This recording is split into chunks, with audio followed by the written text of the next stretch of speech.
Hi Space Monkeys! So we are back from E3. We wanted to share with you that demonstration, which is a mix between a technological demonstration of the engine that we call Voyager and the actual game with some gameplay elements. So here you can recognize the big mothership that was in the trailer. Of course, it's not the same level of quality. This is a work in progress assets. But again, we wanted to share all these materials with you. As you know, the game is in development. We still have a lot of things to do, but it's cool to share with you where we are on that spaceship part. So here, the mothership is like a home, a house for the player. That one is about 400 meters long, and you can have your crew inside, of course your main character, but also your spaceships. So if you start in the game without anything, and you get your first spaceships, even if then later you have a larger spaceship, you can keep the smaller one into the big mothership. That's the same thing for the crew. If you start with one or two members in your crew, then you can have them in your big mothership later. That gameplay mechanic of what we call the Russian dolls, so bigger, smaller into the bigger, and then your characters, is very close to what we had in fact in Beyond Good and Evil 1 when the characters were getting out of the hovercraft. So here we have that monkey, which is my playable main character here, but of course in that game, you can select your character and create your own character. Just to give you a feeling of scale, that ship is about 20 meters long, and the other one, the mothership, is about 400 meters long. I'm going to go close to it so that you can see the size. So when we have large spaceships like that, the good thing, the interesting thing is that they are a real level of gameplay.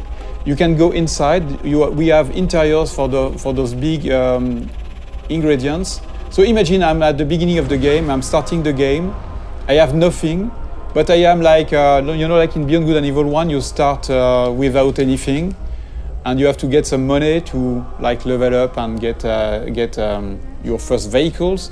So imagine I'm just delivering pizzas. Here it's like a side quest or just a way among many to get some money.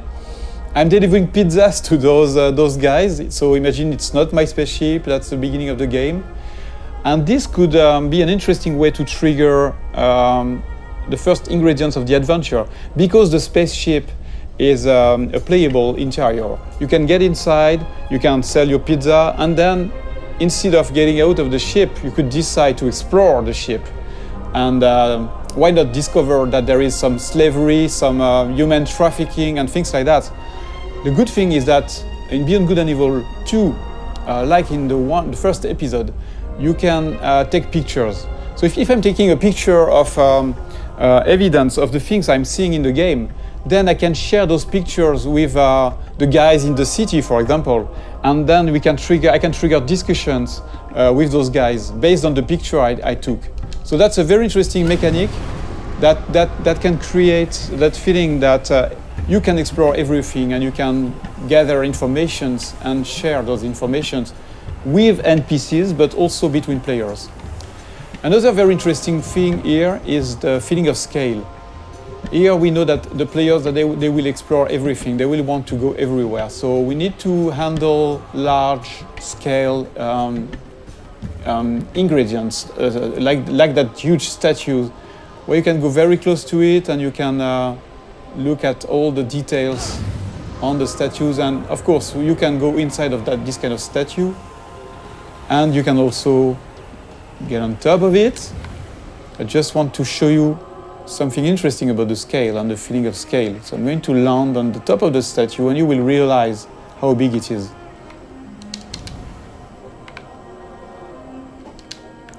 So here we have a wonderful vista. I want to show you, so I'm going to go more in the developer edition mode, where I can move the camera very easily, and you can really notice and understand the feeling of scale when you look at that little monkey on top of the big statue. This is just a part of the head of the statue, and you're already very small. And it's very interesting to understand the scale of things. Here you see that the statue is really, really big. The statue is about 700 meters high. And the very interesting thing, again, is that, in fact, that statue, which is big, is just into a big city that is very small, in fact, compared to the continent here, the size of that big island, and which is a small part of a big planet. So you realize that you are just a little dot on that big planet, which is, in fact, just a small planet around a bigger one, which is a small dot in the big universe. So when we started that technology, we thought that we needed to handle that feeling of scale and in a realistic way. Before going into details, we wanted to make sure that the engine was capable of handling this kind of thing.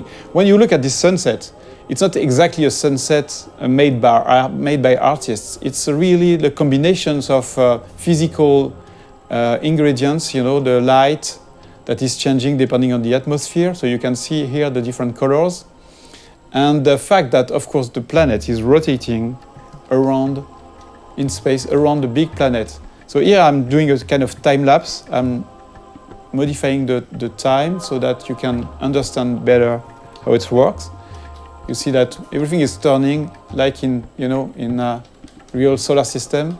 So yes, I'm increasing the speed. You see the night here with the cities. So another important thing is that you can, at any time, you can go everywhere.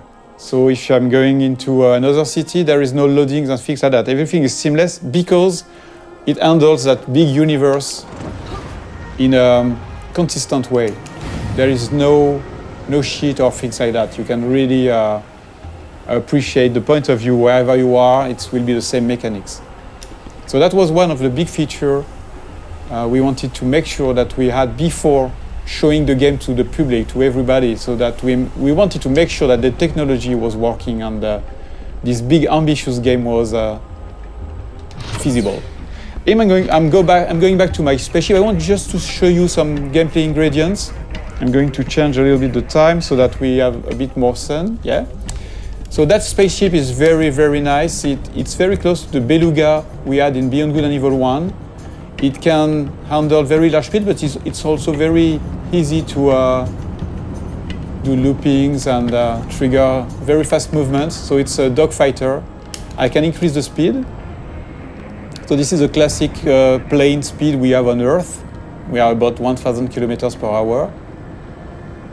But you can increase that speed dramatically, like this, for example, and you will see. So the speed is increasing now.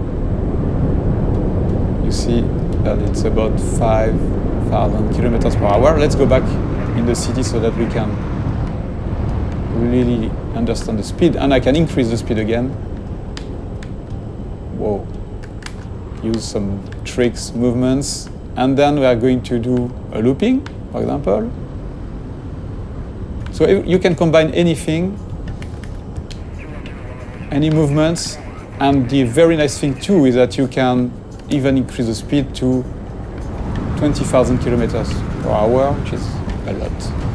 I'm going to try, to drift like that. So at any time you have the drifting mode, you have all these very interesting movements.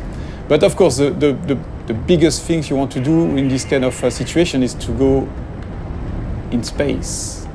So let's trigger higher speed. And you see this little effect around the spaceship is because of the friction of the atmosphere. If I don't increase my speed, there is no reason to have more friction. But if I'm increasing the speed, you will see that the effect is stronger. And same thing if I'm going very, very fast. So depending on the quantity of atmosphere, you can have a stronger effect. Until you start burning. But you see, with those very high speed, you can really travel very, very far and very fast. Just changing the time of the simulation so that we can appreciate a wonderful view in space. So if I decide to go on this planet or the satellite, which is somewhere around there, I can go there seamlessly. And the more the further you are of the planet, the faster you can go because there's no more atmosphere, so no more friction. So yes, here still have a little friction. But of course you can go back onto the planet whenever you want.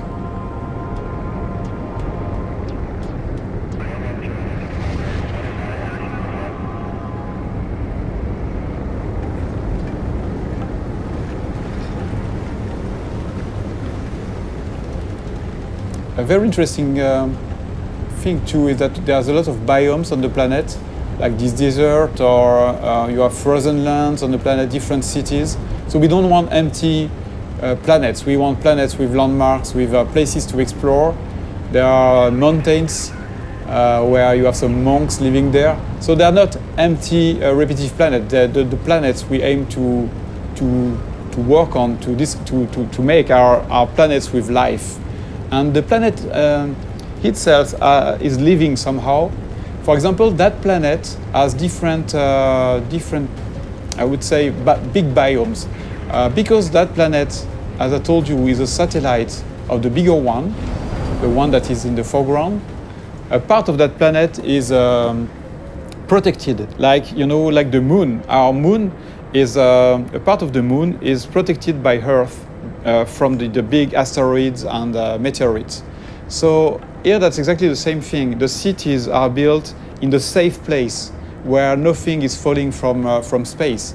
But I will show you a bit later the opposite part of that planet, where you can have real-time giant meteorites, asteroids falling and modifying the planet's ground. The very interesting thing is that this kind of event is connected to the life on the planet.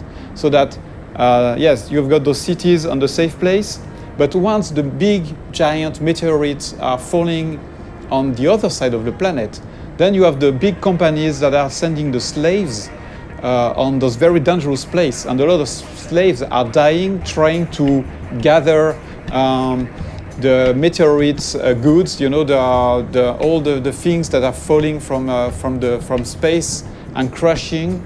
They are taking those rare materials and risking their life. So it's not just about the planet on one side and the story on the other one. The planet and the story are connected, and that's a very important thing for us. So again, let's look at that planet modification process. Okay, so now we are back on the other side of the planet, the side that is bombarded by meteorites. Here, we just want to showcase the ability that we have in the engine to modify the whole planet in real time.